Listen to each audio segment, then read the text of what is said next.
போக்குவரத்து வசதி ஒரு கிராமத்தின் அடிப்படை தேவைகளில் முதன்மையானது. அதுவே அக்கிராமத்தின் சகல வளர்ச்சிகளுக்கும் அடிப்படையானது. வடமேல் மாகாணத்தில் புத்தளம் மாவட்டத்தில் உள்ள சமீரகம என்ற மாதிரி கிராமம் எதிர்கொள்ளும் போக்குவரத்து பிரச்சினை குறித்து அடுத்து ஆராய்கின்றது நியூஸ் ஃபர்ஸ்ட். புத்தளம் மாவட்டத்தில் முந்தல் பிரதேச செயலாளர் பிரிவில் உள்ளது சமீரகம மாதிரி கிராமம். 1981 ஆண்டில் யாவருக்கும் புகலிடம் என்ற துணைப்பொருளில் 120 குடும்பங்களுடன் உருவாக்கப்பட்ட இந்த கிராமத்தில் இன்று சுமார் 500 குடும்பங்கள் வசித்து வருகின்றன. இந்த கிராமம் உருவாக்கப்பட்டு 3 தசாப்தங்களை கடந்துள்ள போதும் உட்கட்டமைப்பு வசதிகள் எதுவும் நிறைவேற்றப்படாத நிலையில் இருப்பதாக மக்கள் தெரிவிக்கின்றனர். முந்தல் பிரதேசத்தில் உள்ள மக்கள் செறிவுமிக்க கிராமமாக சமீரகம கிராமம் உள்ளது. அடிப்படையான தேவைப்பட்ட பாதை அபிவிருத்தி தான் ஒரு ஊர் அபிவிருத்தி அடைவதற்கு முக்கியமான காரணங்கள் இருக்கின்றன. அந்த அபிவிருத்தியே இந்த ஊர் இதை செய்து கொடுக்கவில்லை. ஆனாலும் புனரமைக்கப்படாத வடிகான்கள், குன்றும் குழியுமாக காணப்படும் வீதிகள், செப்பனிடப்படாத மணல் வீதிகள் என்று போக்குவரத்து பிரச்சனைகள் நிறைந்த ஒரு கிராமமாகவே சமீரகம மாதிரி கிராமம் காட்சி அளிக்கின்றது. ஒரு நோய் வாய்ப்பட்டா கூட ஒரு 3 வீலராவது ஒரு பைஸ்கிலாவது இந்த பாதையில போறதுக்கு வழி இல்லாத முறையில் ஒரு தூக்கி கொண்டு போய் தான் வேற இடத்துக்கு சேர்த்து தான் ஹாஸ்பிட்டலுக்கு கொண்டு போக வேண்டிய சந்தர்ப்பமா இருக்குது. கோடை காலங்களில் மணல் நிரம்பும் இந்த வீதிகளில் மழைக்காலங்களில் வெள்ளம் நிரம்புகின்றன. இதனால் போக்குவரத்தை மேற்கொள்வதில் பெரும் அசௌகரியங்களுக்கு முகம் கொடுப்பதாக இந்த கிராமத்தின் மக்கள் தெரிவிக்கின்றனர். வெள்ளம் ஏற்படும் போது அவ்வளவு ஒரு வெள்ளத்தில் மூழ்கடிக்கப்படக்கூடிய ஒரு கிராமமாக இருக்கின்றது. காரணம் வடிகால் அமைப்பு இல்லாமை. தமது கிராமத்தின் போக்குவரத்து பிரச்சனை தீர்க்கப்பட வேண்டும் என்று கோரிக்கை விடுக்கும் மக்கள் விரைவில் அசௌகரியங்கள் அற்ற பயணத்தை மேற்கொள்ள முடியும் என்ற நம்பிக்கையுடன் காத்திருக்கின்றார்கள். எகிப்தில் நிலவும் மோதல் நிலைமையை தொடர்ந்து இடைக்கால அரசாங்கத்தின் உபஜனாதிபதி முகமது எல் பராதே பதவியில் இருந்து விலகியுள்ளார். இதேவேளை நேற்று எகிப்தில் இடம்பெற்ற மோதல்களில் சிக்கொண்டு 400க்கும் அதிகமானோர் உயிரிழந்துள்ளதாக சர்வதேச தகவல்கள் தெரிவிக்கின்றன. பதவியில் இருந்து வெளியேற்றப்பட்ட எகிப்தின் முன்னாள் ஜனாதிபதி முகமது முர்சியின் ஆதரவாளர்கள் முகாம்களை அகற்றுமாறு அந்த நாட்டின் பாதுகாப்பு பிரிவு நடவடிக்கை எடுத்தது. இதைத் தொடர்ந்தே பாதுகாப்பு தரப்புக்கும் முர்சியின் ஆதரவாளர்களுக்கும் இடையில் மோதல் ஆரம்பமானது. ஆர்ப்பாட்டக்காரர்களை கட்டுப்படுத்துவதற்காக எகிப்து ராணுவம் துப்பாக்கிச் சூடு நடத்தியதுடன் அதில் 1000க்கும் மேற்பட்டவர்கள் உயிரிழந்துள்ளதாக பதவியில் இருந்து வெளியேற்றப்பட்ட ஜனாதிபதியின் சகோதரத்துவ கட்சி ட்விட்டர் மூலம் தெரிவித்துள்ளது. இருந்தபோதிலும் உயிரிழந்தவர்களின் எண்ணிக்கை தொடர்பில் எந்தவிதமான உறுதியான தகவல்களும் இதுவரை வெளியாகவில்லை. இதேவேளை மோதல் சம்பவங்களில் 525 பேர் உயிரிழந்துள்ளதாக எகிப்து சுகாதாரத்துறை தகவல் வெளியிட்டுள்ளது. அத்துடன் 2000க்கும் மேற்பட்டவர்கள் சம்பவத்தில் காயமடைந்துள்ளதாக தெரிவிக்கப்படுகிறது. நேற்று இடம்பெற்ற மோதல் ஒன்றில் எகிப்தின் ஸ்கை செய்தி சேவையின் கேமரா ஒளிப்பதிவாளர் மேக்டீன் உயிரிழந்துள்ளார். எகிப்து நிலவரம் தொடர்பில் செய்தி சேகரிப்பில் ஈடுபட்ட 4 ஊடகவியலாளர்கள் இதுவரை உயிரிழந்துள்ளதாக சர்வதேச தகவல்கள் தெரிவிக்கின்றன. நிலைமையை கட்டுப்பாட்டுக்குள் கொண்டு வருவதற்காக கெய்ரோ நகரில் காலை 6 மணியிலிருந்து மாலை 7 மணி வரை ஊரடங்கு சட்டத்தை அமுல்படுத்துவதற்கு இடைக்கால அரசாங்கம் தீர்மானித்துள்ளது. கருத்துக்களை தெரிவிக்கும் உரிமை உள்ளது என்பதற்காக மக்கள் ஆயுதங்களுடனும் பொது சொத்துக்களை சேதப்படுத்தியும் தீவிரவாத முறையை தோற்றுவிப்பார்களாயின் அது கருத்து சுதந்திரம் அல்ல, மக்கள் மத்தியில் வன்முறை ஏற்படுத்துவதையாகும். அரசாங்கத்தினை தொடர்ந்து நடத்தி செல்வதற்கு சட்டத்திற்கு மதிப்பளிக்க வேண்டும். அதனாலேயே இதனை நிறுத்துமாறு நாம் அறிவித்தல் விடுத்தோம். இது தொடரக்கூடாது, நிறுத்தப்பட வேண்டும். இந்நிலையில் மோதல் நிலைமையை தணிப்பதற்கு சந்தர்ப்பம் இருந்த போதிலும் அரசாங்கத்தின் சில தரப்பினர் இந்த பதற்ற நிலைமைக்கு பின்னணியில் இருந்து செயற்படுவதாக எகிப்தின் இடைக்கால உபஜனாதிபதி முகமது எல் பராதே குறிப்பிட்டுள்ளார். இதேவேளை எகிப்தில் தோன்றியுள்ள இந்த பதற்ற நிலைமை தொடர்பில் சர்வதேச தலைவர்களும் தமது கருத்துக்களை வெளியிட்டுள்ளனர். எகிப்தாக இருக்கட்டும், வேறு எந்த ஒரு இடமாகவும் இருக்கட்டும், வன்முறைகள் பிரச்சனை ஒன்றுக்கு தீர்வாக அமையாது. வன்முறை எகிப்தின் சிறந்த எதிர்காலத்துக்கு வழிவகுக்காது. இந்த வன்முறைக்கு நாம் ஒத்துழைப்பு வழங்க மாட்டோம். இதை வன்மையாக கண்டிக்கிறோம். இது பிரச்சனையை தீர்க்க போகும் விடயம் அல்ல.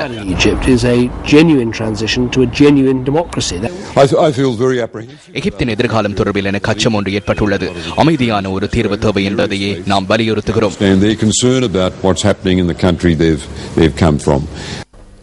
இதேவேளை எகிப்தில் உள்ள இலங்கையர்கள் எவருக்கும் எவ்வித பாதிப்பும் இல்லை என எகிப்துக்கான இலங்கை தூதுவர் சுதந்த கனேகம ஆராய்ச்சி நியூஸ் ஃபர்ஸ்டுக்கு தெரிவித்தார்.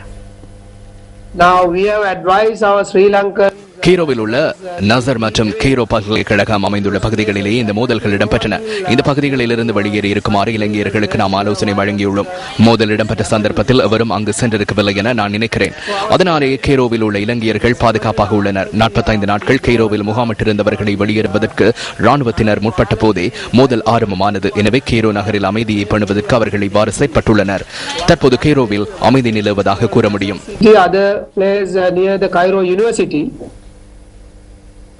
முன்னாள் ஜனாதிபதிகளான ஜே.ஆர். ஜெயவர்தன மற்றும் ஆர். பிரேமதாச ஆகியோர் மீது மக்கள் கொண்டிருந்த நம்பிக்கை காரணமாகவே 77ஆம் ஆண்டு ஐக்கிய தேசிய கட்சி பாரிய வெற்றியை பெற்றுக் கொண்டதாக கட்சியின் முன்னாள் பொதுச் செயலாளர் தஹம் விமலசேன தெரிவிக்கின்றார். எனினும் தற்போதைய தலைமைத்துவம் தொடர்பில் மக்கள் மத்தியில் நம்பிக்கை இல்லாமல் போயுள்ளதாகவும் அவர் கூறினார்.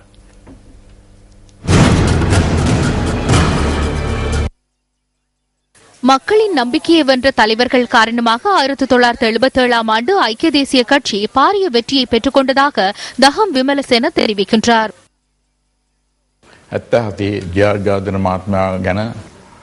මුළු ජනතාවම විශ්වාසයක් තිබුණා. ආර් ප්‍රේමදාස, ගාම්සානායක, හමීද් දේවනායක මේ සියලු දෙනා ගැන විශ්වාසයක් තිබුණා.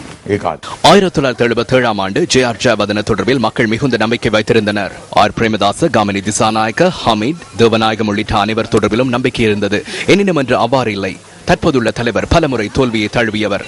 அடுத்த தேர்தல்களிலும் தோல்வியை எதிர்நோக்க வேண்டி ஏற்படும் என்பதனால் தேர்தலில் வெற்றி பெற முடியுமான விதத்தில் தகுதியான ஒரு தலைவர் அவசியம். இந்த தலைவரினால் கட்சி வெற்றி பாதை கெட்டுச் செல்ல முடியாது. இன்று சட்டம் ஒன்று இல்லாத நாட்டில் மக்கள் வாழ்கின்றனர். மிகவும் சிரமத்துக்கு மத்தியிலேயே மக்கள் வாழ்கின்றார்கள். இவ்வாறான சூழ்நிலையில் அரசாங்கத்தை கவிழ்க்க முடியும். எனினும் என்று எதிர்க்கட்சி ஒன்று இன்மையினால் அரசாங்கத்தை கவிழ்ப்பது சிரமமாக உள்ளது. 1977ஆம் ஆண்டு எமது கட்சியில் திறமையானவர்கள் இருந்தமையினால் கட்சி பாரிய வெற்றியை பெற்றுக் கொண்டது. தற்போது திறமையானவர்கள் இல்லை. தற்போது தலைவரின் நண்பர்களும் தேர்தலில் போட்டியிடாதவர்களுமே உள்ளனர். அவர்களை தற்போது கட்சியை வழிநடத்துகின்றனர். எனவே சிறந்த பிரதிபலன் கிடைக்கும் என நம்மால் எதிர்பார்க்க முடியாது. நாயகතුමාගේ මිතුරොයි ඡන්දය නොකරපු අයයි ඒගොල්ලෝ තමයි දැන් පක්ෂය මෙහෙවන්නේ. ඒක නිසා මම හිතන්නේ සුදුසු ප්‍රතිඵලයක් ලැබෙයි කියලා. ඊයේ කොළඹ කොටුවේ දුම්රිය පොළ ඉදිරියේ நேற்று கோட்டை ரயில் நிலையத்துக்கு முன்பாக ஐக்கிய தேசிய கட்சி நேற்று ஆர்ப்பாட்டம் ஒன்றில் ஈடுபட்டது. வெளிவேறிய ரத்துபஸ்வல சம்பவத்திற்கு எதிர்ப்பு தெரிவித்தே அதனை மேற்கொண்டனர். சம்பவம் இடம்பெற்ற 3 வாரங்களின் பின்னரே ஆர்ப்பாட்டம் செய்தனர். அன்று ஜே.ஆர். ஜெயவர்தன ஐக்கிய தேசிய கட்சியின் தலைவராக இருந்த காலத்தில் கிராமங்களிலேயே ஆர்ப்பாட்டங்களில் ஈடுபட்டார். கோட்டை ரயில் நிலையத்துக்கு முன்பாக ஆர்ப்பாட்டத்தில் ஈடுபடவில்லை. எனினும் அன்று மக்களுக்கு ஒத்துழைப்பு வழங்கும் வகையில் கிராமங்களிலேயே ஆர்ப்பாட்டங்கள் நடைபெற்றன.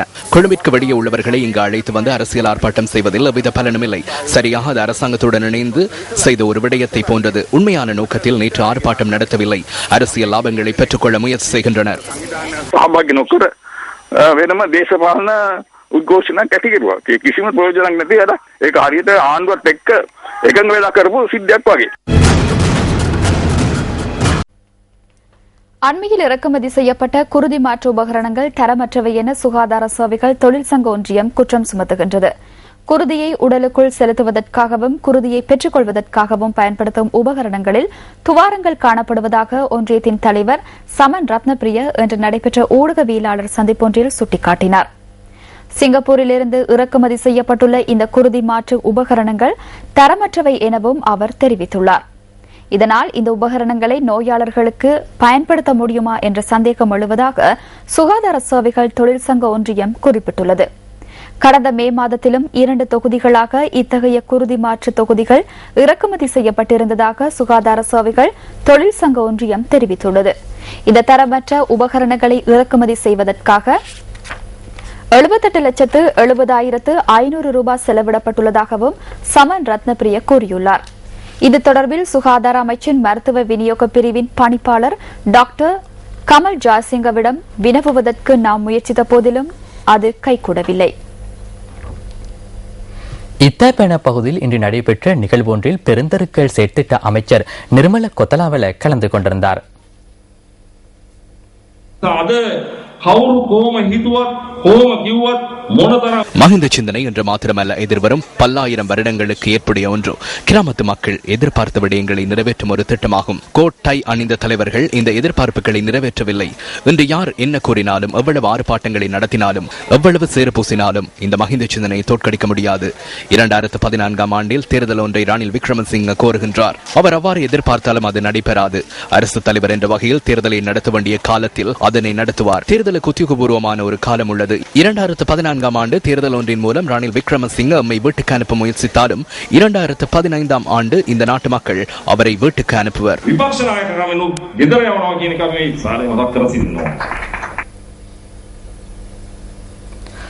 பானகல உபசித்த தேரரை கௌரவிக்கும் நிகழ்வு ஒன்று நேற்று அவருடைய பிறப்பிடமான மொரவக்க தெனியாய பானகல பிரதேசத்தில் இடம்பெற்றது.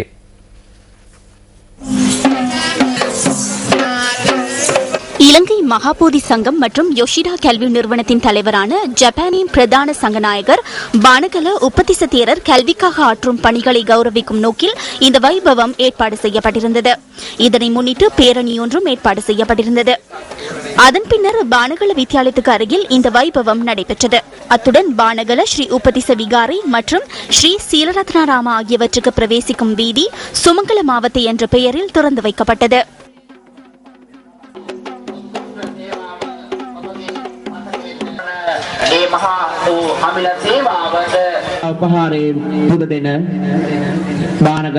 பானகல உபதிச தேரரின் சேவைகளை பாராட்டி எழுதப்பட்ட நினைவு புத்தகம் ஒன்றும் வெளியிடப்பட்டது.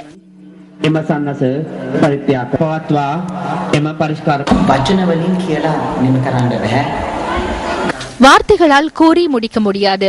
கௌரவத்துக்குரிய தேரர் பல்வேறு சேவைகளை ஆற்றியுள்ளார். குறிப்பாக அவர் இளம் சமுதாயத்திற்காக பாரிய சேவைகளை ஆற்றியுள்ளார். இது மிகவும் முக்கியமான செயற்பாடாகும். இவ்வாறான செயற்பாடுகளை அவர் உரிய முறையில் நிறைவேற்றுகின்றார்.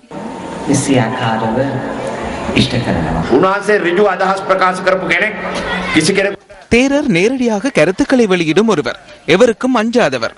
தாம் கூற வேண்டிய எந்த விடயமாக இருந்தாலும் எந்த ஒரு தலைவர் முன்னிலையிலும் இன்றும் எடுத்து கூறுவதற்கு அஞ்ச மாட்டார். பிரச்சனைகள் எழுந்தாலும் இல்லாவிட்டாலும் தனது கொள்கையின்படி நடவடிக்கைகளை முன்னெடுத்து செயற்பட்டவர்.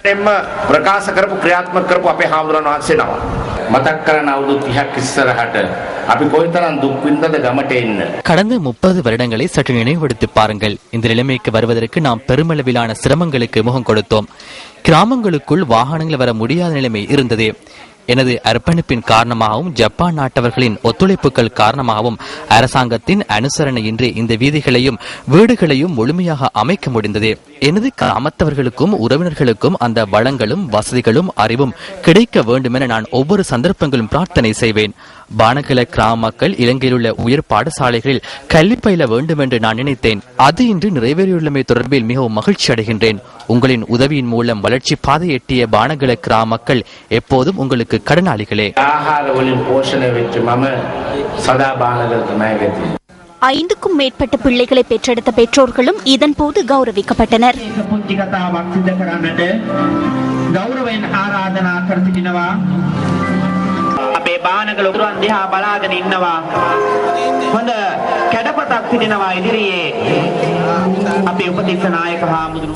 இனி விளையாட்டுச் செய்தி. 14வது உலக மெய்வல்லுநர் போட்டிகளில் இலங்கை பங்கேற்கும் 2வது போட்டி இன்னும் சற்று நேரத்தில் நடைபெற உள்ளது. இலங்கை நேரப்படி இன்றிரவு 8:45 அளவில் நடைபெறும் ஆடவருக்கான 4 தர 400 மீட்டர் அஞ்சலோட்ட போட்டியில் இலங்கை வீரர்கள் பங்கேற்க உள்ளனர். ரஷ்ய தலைநகர் மாஸ்கோவில் நடைபெறும் உலக மெய்வல்லுநர் போட்டிகளில் ஆடவருக்கான 4 தர 400 மீட்டர் அஞ்சலோட்டத்தின் முதல் சுற்று இன்றிரவு நடைபெறவுள்ளது. இந்த லீக் சுற்றில் 3 போட்டிகள் நடைபெறுவதுடன் 24 அஞ்சலோட்ட அணிகள் பல பரீட்சை நடத்த உள்ளன. இலங்கை அஞ்சலோட்ட அணி 2வது லீக் போட்டியில் களமிறங்க உள்ளது. Kenya, Poland, America, Belgium, Ukraine, Trinidad and Tobago மற்றும் பிரேசில் ஆகிய அணிகள் அந்த போட்டியில் பங்கேற்கும் ஏனைய நாடுகளாகும். போட்டிக்கான இலங்கை அணியின் தயார் நிலை தொடர்பாக அணியின் பயிற்றுநர் யோகானந்த விஜயசுந்தர ஸ்போர்ட்ஸ் ஃபர்ஸ்டுக்கு கருத்து வெளியிட்டார். අද තරගාවලියේදී இன்றைய தினம் திலான் பிரசன்ன போட்டியை ஆரம்பிக்க உள்ளார். அவரை தொடர்ந்து தில்ஹான் ஆலோக்க, சாணக்க ஜெயசேகர, கசூன் கல்ஹார செனவிரத்ன எனும் அடிப்படையில் அஞ்சலோட்டம் முன்னெடுக்கப்பட உள்ளது. நாம் கடந்த ஆசிய போட்டிகளில் பெற்ற இடத்தில் மாற்றம் ஏற்பட்டுள்ளது. அஞ்சனவுக்கு பதிலாக சாணக்க அவ்விடத்துக்கு உள்வாங்கப்பட்டுள்ளார். இலங்கையில் நடைபெற்ற போட்டிகளில் அவர் அதற்கான வாய்ப்பை பெற்றார். நேர பெறுதி தொடர்பாக கவனம் செலுத்தினால் எமக்கு இணையான அணிகளுடன் தான் போட்டியிட வேண்டியுள்ளது. இதனால் வீரர்கள் மத்தியில் பாரிய நம்பிக்கை உள்ளது. சிறந்த காலப்பிரதியை பெற்றுக்கொள்ள முடியும் என எதிர்பார்க்கிறோம். කණ්ඩායම් කීපයක් සමග ඒකින්ද ලොකු විශ්වාසයක් තියෙනවා ක්‍රීඩකයන් තුළ ඔහුගේ පෞද්ගලික හොඳම දක්ෂතාවය පෙන්වන්න පුළුවන් කියලා. இத்துடன் நியூஸ் ஃபர்ஸ்டின் 8 மணி பிரதான செய்திகள் நிறைவு பெறுகின்றன. புதுப்பொலியுடன் 10:45 பிரதான செய்தியை எதிர்பாருங்கள். வணக்கம். Hotline 0114 896 896 www